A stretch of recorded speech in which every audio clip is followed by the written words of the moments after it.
मशिदीवरील भोंग्यांचा गोंगाट आजपासून बंद होणार. ज्या पद्धतीने गेले काही वर्ष धर्माच्या नावाने एका बाजूला लेन जिहाद, दुसऱ्या बाजूला अनधिकृत भोंग्यांच्या माध्यमाने दहशत फैलावणे, तिसऱ्या बाजूला मशिदीच्या नावाने लेन जिहाद, याच्या संदर्भात मुख्यमंत्री देवेंद्र फडणवीस सरकारने आता नीती नियमावली घोषित केली आहे. मी देवेंद्र फडणवीसचा या निर्णयाचा स्वागत करीत आहे. गेली अनेक वर्ष मुंबई महाराष्ट्राची जनता या जे काही माफिया लोकांचा अत्याचाराला सामोरे जात होते.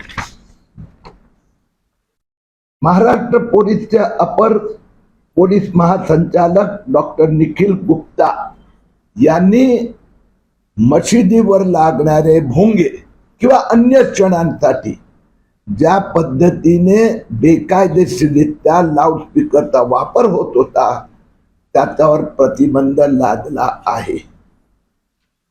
त्यांनी जे नियमावली घोषित केली आहे, गेले 4 महिने मी माझे सहकारी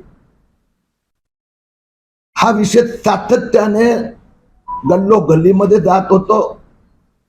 मी गेल्या 4 महिन्यात 37 मस्जिद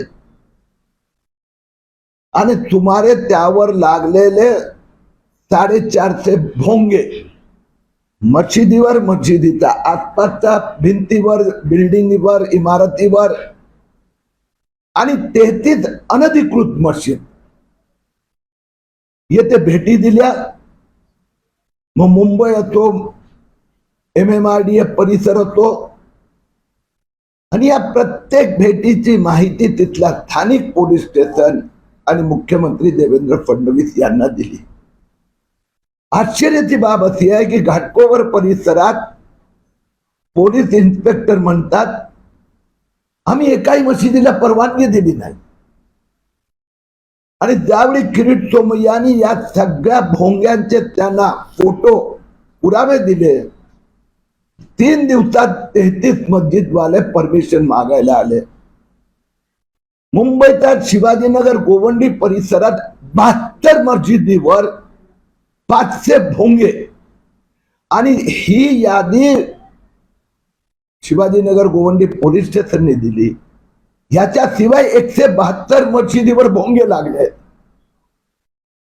आता हे जे नियमावली प्रसिद्ध झाली आहे त्यात पहिला पॉइंट असा आदेश प्रत्येक पोलीस स्टेशननी पूर्ण महाराष्ट्रात आपल्या परिसरातील सगळ्यात मशिदीवर, अधिकृत अनधिकृत किंवा अन्य कुठल्या धर्मस्थानकावर, स्थळावर जर भोंग्यांचा रोज दिवसात अनेक वेळा वापर होत असेल तर त्याची पहिली यादी तयार करावी लागणार.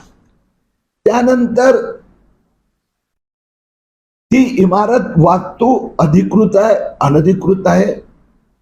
स्पष्टपणे आम्ही मागणी केली होती की 70% मस्जिद ज्याच्यावर भोंगे लागले त्या मशिदी अनधिकृत आहेत. आता अनधिकृत मशिदीवर भोंग्याची परवानगी मिळणार नाही. मी महाराष्ट्राच्या जनतेला अपील करतोय, विनंती करतोय की आपल्या मशिदीवर पण जर जवळचा भोंगा लागला असेल त्याची ध्वनी मर्यादा हायकोर्टाने एवढी ठरवली आहे, तुमचा इमारतीपर्यंत त्या भोंग्याचा आवाज येऊच शकत नाही. आला ताबडतोब पोलीस स्टेशनला तक्रार करा आणि एक प्रत मला पाठवा. आता मशिदीचा भोंग्याचा आवाज त्या मशिदी पुरताच राहणार, आणि तेही या त्याने लिहिलंय स्पष्टपणे की एका भोंग्याला वारंवार दिवसात वाजवण्याची परमिशन नाही. मला समजत नाही, काही MIM असो, समाजवादी पार्टी असो की काँग्रेस असो किंवा उद्धव ठाकरे सेनेचे नेते, आमदार, खासदार नेते रोज किरीट सोमय्याला शिव्या देतात.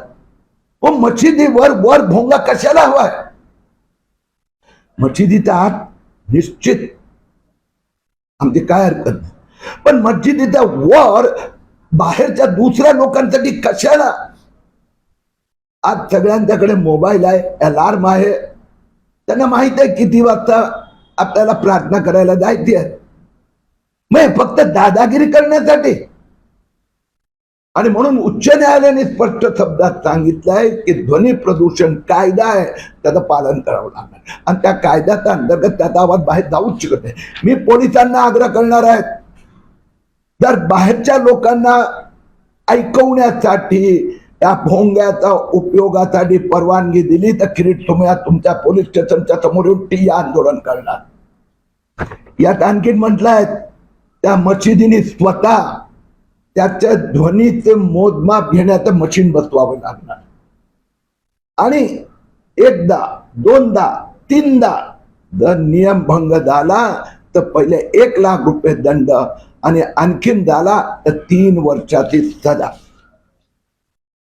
महाराष्ट्राच्या जनतेला आता अनधिकृत मशीद, अनधिकृत भोंगे आणि अनधिकृत गोंगाट पासून आता मुक्त करण्याचं काम जे देवेंद्र फडणवीस सरकार करीत आहेत, मी त्यांना धन्यवाद